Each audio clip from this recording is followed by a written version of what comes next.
Under 16 পর্যন্ত ক্রিকেটও খেলেছি ঢাকা মেট্রোতে।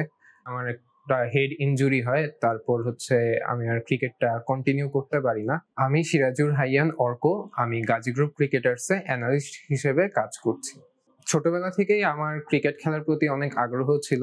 আন্ডার 16 পর্যন্ত ক্রিকেটও খেলেছি ঢাকা মেট্রোতে। আমার একটা হেড ইনজুরি হয়। তারপর আমি আর ক্রিকেটটা কন্টিনিউ করতে পারি না। বিয়ন্ড বর্ডার্স এর উদ্যোগে একটা দেশের ডেটা অ্যানালাইসিস এর কোর্স হচ্ছে। যেহেতু এটার সাথে ক্রিকেটের নলেজটা সরাসরি ভাবে সম্পৃক্ত, তাই আমি ভাবলাম যে এটা একটা ভালো অপরচুনিটি হবে আমার জন্য আবার ক্রিকেটিং এরিনাতে ব্যাক করার জন্য।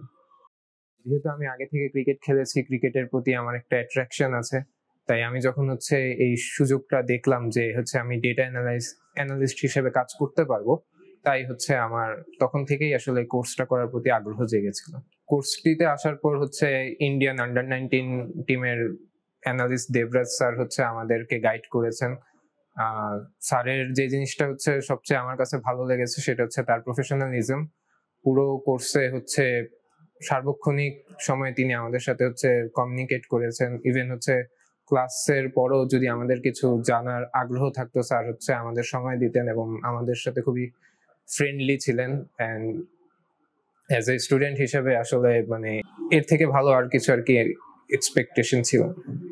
যাদের ক্রিকেট খেলার প্রতি নলেজ আছে, যারা খেলার প্রতি প্যাশনেট, আমি মনে করি এটা তাদের জন্য একটা ভালো অপরচুনিটি এই ফিল্ডে আগানোর। আর যেহেতু এই ফিল্ডটা আমাদের দেশে একেবারেই নতুন, ডেটা অ্যানালাইসিস বা স্পোর্টস রিলেটেড আরো যে স্পোর্টস মেডিসিন বলেন বা ফিজিওথেরাপি বলেন, এই জিনিসগুলোতে আসলে কাজ করার অনেক অপরচুনিটি আছে।